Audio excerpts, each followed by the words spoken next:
Good afternoon, everyone, or morning, or noon, wherever you are, middle of the night. How many of you watch our shows in the middle of the night when you can't sleep? This is the Aging Experts, and sometimes people in the second half of life do have trouble sleeping. And we have a wonderful guest, Vera Knight, who will be telling us all kinds of wonderful things tonight, or today, this afternoon. In the meantime, I'm Carol Henderson. I have Life by Design, and I help people to live the second half of their life better than the first half of their life, because I want you to spiral up and get better and better with each and every year that you live on this earth, and to go when you're ready and not because you're in the hospital hooked up to tubes and monitors and stuff like that. So that's my goal, is to help everyone live just a full out life. So I'm here with my wonderful co-host, Miss BarbaraEllison. So hello, everybody. Welcome to the Aging Experts. Yeah, I'm Barbara Ellison. I'm a transformational life trainer and founder of Wellness Playroom for the best version of you. What does being the best version of you mean to you? It means something different to almost everybody. Because what makes you, you? And that's what I help you to. If you don't know, find out. Surprisingly, how many people that I work with, and when I ask them that, who are you within what you do? And they have no idea. Because they have their whole life, and that's where I was. After my husband passed away, I had no idea of who I was outside of all the labels that I had put on myself of being a daughter and a wife and a mother, and then a divorced failure. Oh, brother, divorced failure. But then I was a wife again, and now I'm a widow. Who was Barbara in all of that? And that started my journey. And now I love the moment when I see that light bulb go on and they get it. That they can be who they want to be. I've got to interrupt. When you were doing the labels this time, I saw like luggage with all the travel posters, the stickers people used to put on their luggage of, where we say I have the t-shirt, they had labels on their suitcases or on their visas, the stamps in your passport. And I saw that. I'm like, oh, that's kind of an interesting, that may be a meme you have to put together. I'll have to, ooh, yeah. Yeah. All right, cool. Good idea. But anyways, we do this all the time. Ideas. Boing, boing, boing. And people see it. And then it's so funny because so often people will come back to us afterwards and go, you know what, that was a great idea. I'm going to do it. Or that really touched me, and it was one of our bunny trails. But right now I am just so excited to introduce you to my friend Vera. Vera and I know each other from another group. And we just, sometimes you meet people and you just have instant, whoa. Well, we were supposed to have a 5-minute conversation. They ended up coming on and saying, ladies, we're stopping the Zoom. We've been on for like 25 minutes. And it was like, it's only been a couple of minutes yet. No, it had been 25. So don't you love people like that? Don't you just love meeting people that you so connect with that there is no time. Yes, instant connection. So Vera, welcome to the show. So you know what? One of our things is we love to hear the backstory. What are you doing? Why are you doing it? Who are you doing it for? And where did you come from to get you to where you are? Does that sound convoluted? That sounds amazing. It sounds like a map. And we'll interrupt you and say, potty break here. I need to ask a question. You Can we pull over here and get a drink? I'm an interrupter too. So I love that. I love you guys. And like Barbara said, my name is Vera Knight. And when I met Barbara, it really was an instant connection. I was totally inspired by Barbara when I met her. I was like, this is my kind of a lady. She does my kind of message. She's talking to people that really, she wants to just inspire people to be their best. And Carol, you too. I got that as soon as I met you this morning or this afternoon or this evening, whatever time it is. I don't even know anymore. Well, it's because we talked so long before, we nearly didn't come on and record. Barbara finally had to say, ladies, let's take it to the show. There you go. So to answer your question briefly about me, I came from that beautiful, big, fat Italian family that revolved around food and pain and shame and hiding and all that stuff that we did back in the 50s, the 60s, and the 70s, right? And I stayed skinny in the 70s and part of the 80s by drugs. I did speed, I did that kind of lifestyle just to stay skinny, because when I was skinny, I could talk to people. When I was skinny, I felt good. So everything I did revolved around how I looked. That was me. But ultimately, I became one of those fat Italian mamas at 220 pounds. I was absolutely miserable in my life. I was married. I had 2 children. I didn't want to, I would refuse party invitations. And God forbid I got invited to a wedding where I had to go shopping. Those were horrible experiences because I didn't want to have to look at myself, or go and be seen because I was ashamed of the way I looked. So I lived my life that way until I had my husband's 40th birthday party. And the night of his 40th birthday party, I went to bed that night swirling in a nightmare that I was going to be 40 and fat, because I was going to be 40 the next year. And I went to sleep thinking I need to be 40 and fit. And I woke up, it wasn't the very next morning, but it was April 1st, 1996. I was 38 years old. And I said, I'm going to be 40 and fit. And something clicked in my brain, right? And I was like this machine. I didn't put a morsel in my mouth that didn't fit on my diet plan. I went back to school. I got a degree. I got a certification. I got involved in the fitness industry. And I lived in the fitness industry believing the diet and exercise, eat less, exercise more mentality. And again, as long as my ass looked good in those black Nike jeans, pants that I had on, I was okay. But something happened after a while.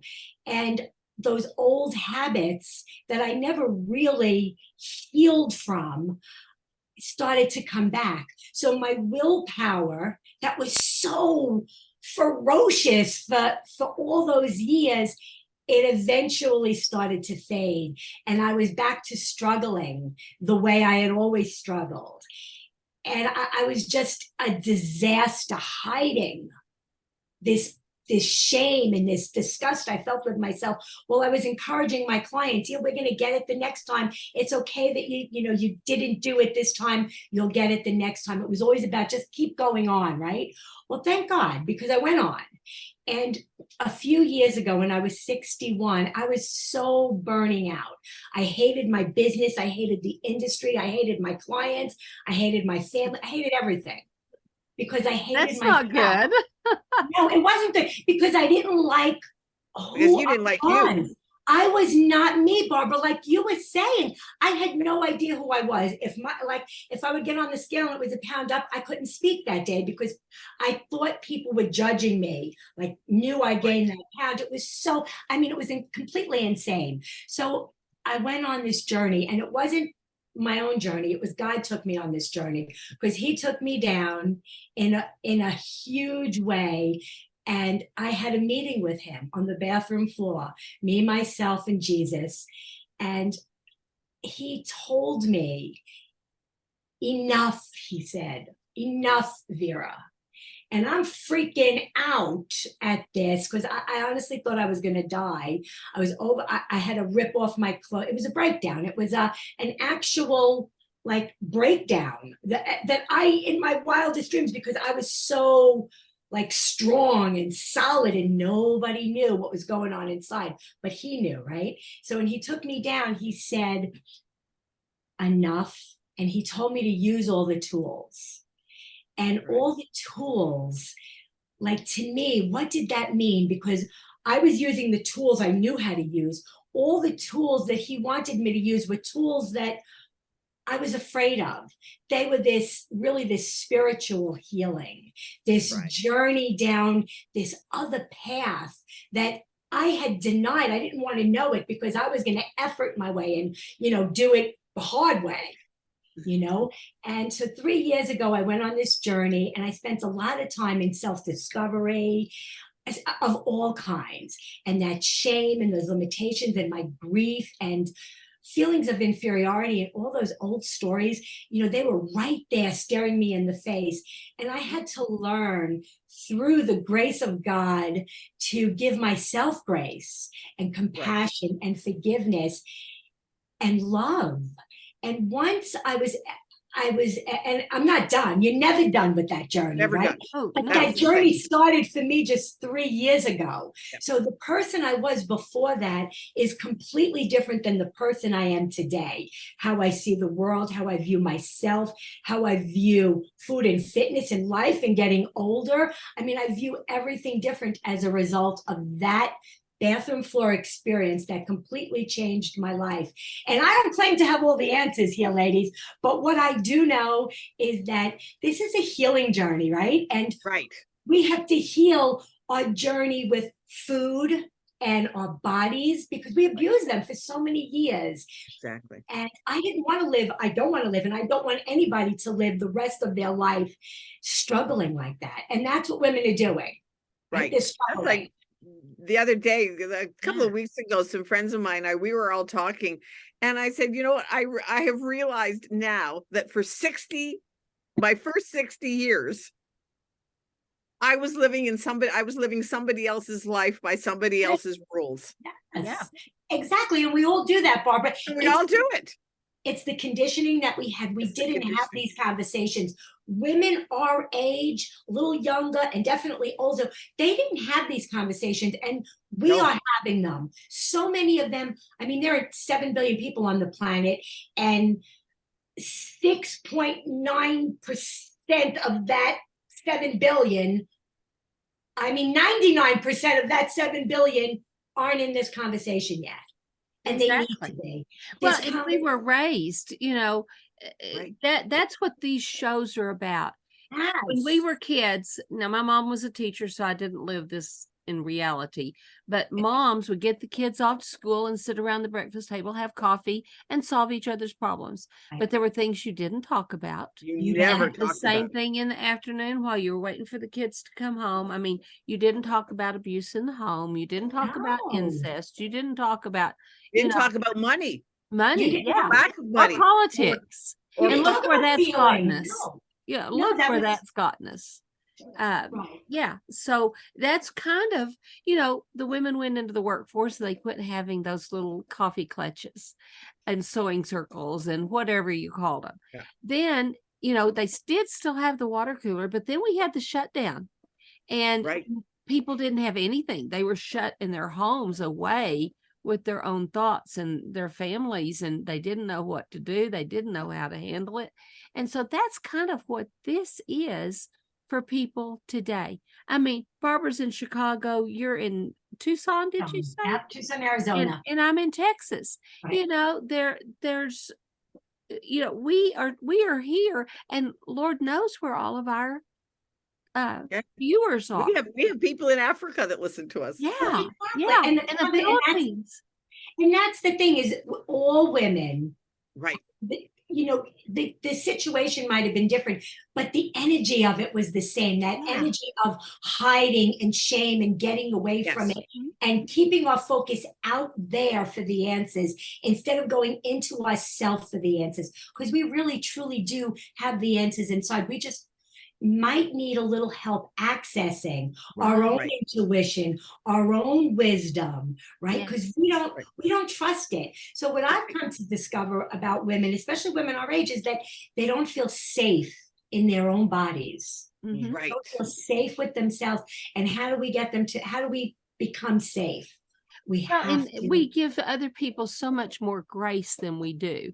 I mean, yes, we judge them. Yes, we say, she needs to dress up a little better, or the whole Walmart customer meme, and different things like that. but still we're harder on ourselves Oh, than yeah. we are on the general public. And so often we need to give ourselves grace. We need You to give bet. ourselves mercy, and bottom line, if Jesus is in your heart, you've got all the answers in the world right there. You just Right. have to ask. And so many people don't. Exactly. And we have to be able to expand the things that we put into our mind. If we keep on getting information from the same coffee clutch, we're going to keep recycling the same information. We have got to talk to other people. At least that's what I think. That's why these groups are so powerful, because we reach people of all different walks of life and we give a different message. We're not recycling the same solutions, because those old solutions, try harder, work harder, they don't work. It doesn't work. It doesn't work. Get up earlier. Don't go to bed until you get it done. Effort. No, I want the flow of freedom. I want the easy flow of freedom. And how do you get that? For me, I got that when I healed my own relationship with myself and let go of those stories that That was me too. Right, that kept you burdened. They keep holding you down. So yeah, it's definitely and it doesn't just happen, right? It's repetition. It's talking to you, and it's right. It's talking. It's being in the conversation and not just having the conversation and going, "Oh, that was interesting," and then going back out there. We got to stay in the conversation. Exactly. That's like when the day that I woke up from my widow's fog, I can tell you exactly where I was sitting, what I was doing, the whole 9 yards. And it was like the fog just lifted. In that moment, it was the scariest moment of my life, because I can remember sitting at my dining room table going, what am I going to, David has died. I have not. What am I going to do for the rest of my life? And I had no idea. It was so scary. Yeah. But right at that moment, I knew what I didn't want.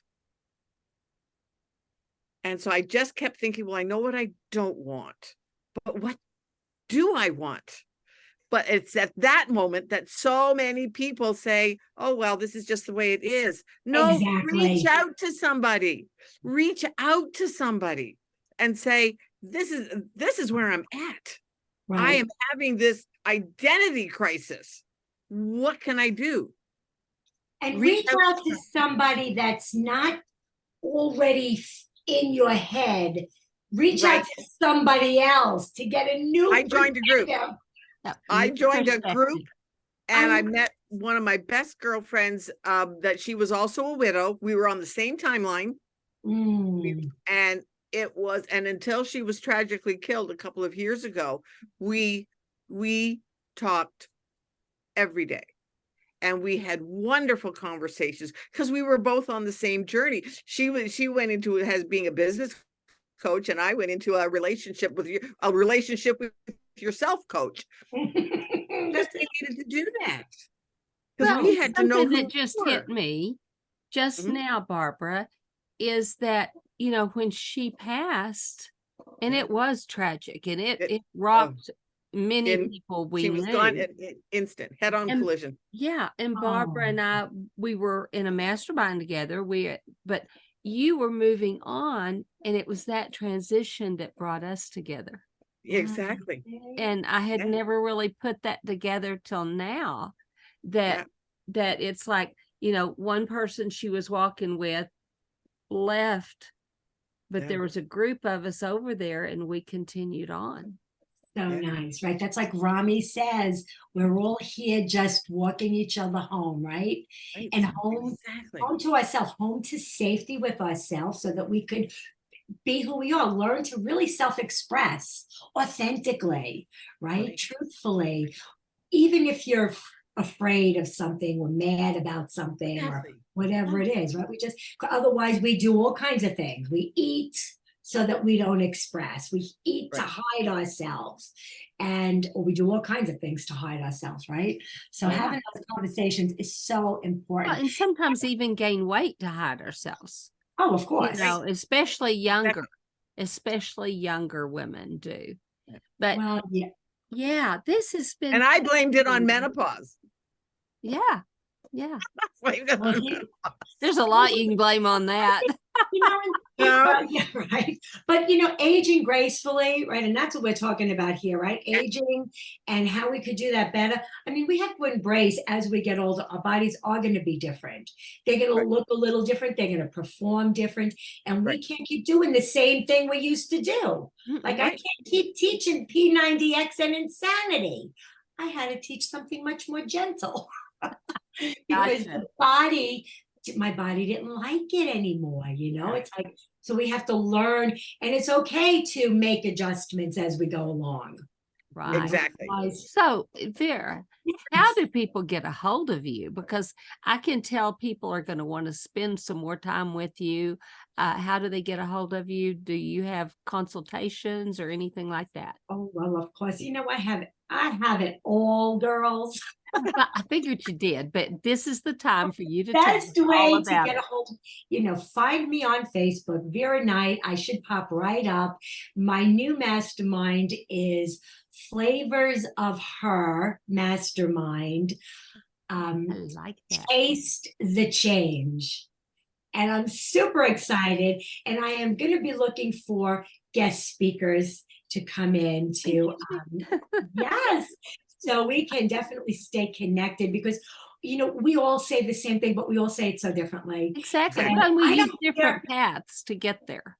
Right. And whoever hears you that resonates, that's what I want. I'm not in this not mine, right? We want to share this work with the world, and that's my passion is just about embracing life and guiding women like me, like you, with friendly, honest, and empowering approaches. As different as they might be, they're all so good. Right. Well, and the thing is there's so many billions of people on the planet. I think Exactly. there's enough for all of us. There's enough for all of us. And we get in People with a Scarcity poverty mindset, a scarcity, Poverty. that's the word I was looking for. Scarcity mindset, see the pie being cut up and they're going, but that's a small piece. Well, when the pie is that big, you get a pretty big piece, even if it's a sliver. So Right. Exactly. And I love I'll what you take said. my little sliver. I'll take my little sliver, thank you. Me too. Me too. And there was something you said in the very beginning, Carol, that I wrote it down because I really liked it. You said I help people go when they're ready, and I love that. Yeah. Yes. Well, and I had that happen. I had that happen to two friends recently. In fact, one last Wednesday, my prayer group that meets on Wednesday mornings, we're all business owners. And so it's really cool because what's said in the prayer group stays in the prayer group. And Yes. there's things as a business owner you can't share with an employee because it doesn't relate to them. Absolutely. But anyway, and she was another business owner, been a pillar in the community for years. Ran into her a lot with the pageant and the modeling stuff that I did in the past, and still work with her and her daughter occasionally. But she had been diagnosed with pancreatic cancer, and Wednesday morning we're praying for her. She went home on Wednesday night, but she had told everybody, she said, "I'm ready. I'm ready. I will fight this as long as I'm to fight it. But when he calls me, I'm going." ready. Yes. And so, and so she went peacefully, and my really good friend, her mom, very godly woman, went out to lunch with one of the grandkids, grown grandkid, did laundry, laid down on the couch, said, I'm tired. I think I'm going to take a nap. Went to sleep. Never woke up. Goodness. That's how my grandmother went. Yeah. Active. That's how I want to go. Me too. Yeah, exactly. We don't want people to die with tubes and monitors and being in a hospital, let alone in a hospital alone like people did during that was awful. But okay, so be the best version of you and tell people about us. Yes, please. Absolutely. Please do. Absolutely. And you guys are awesome. Yeah, you can get a hold of Vera so many different ways. Do you have a website? VeraKnightFitness.com. Okay, VeraKnightFitness.com. Yes. Okay, so as y'all know, this posts on Facebook first. So please, if you're watching on Facebook, whatever time, like, comment, and share. Okay. Well, I am not Now part of it the also Facebook goes group. up on YouTube channel. So on YouTube, you want to give us a thumbs up, because those thumbs up and likes change the algorithms and who sees it. But also please subscribe. Please ring the bell so you know when we have a new video coming up, and tell your friends about us. Share it out with your friends. And we look to see you next week. Tell everybody about us. We love doing what we do. So bye, Vera, everybody. thank you. Have a Thank you great day. guys for having me. It was a pleasure to meet you and an honor to be on your podcast with you. Well, it's been a blast. We're I gonna have think to we should do do it this again. again. So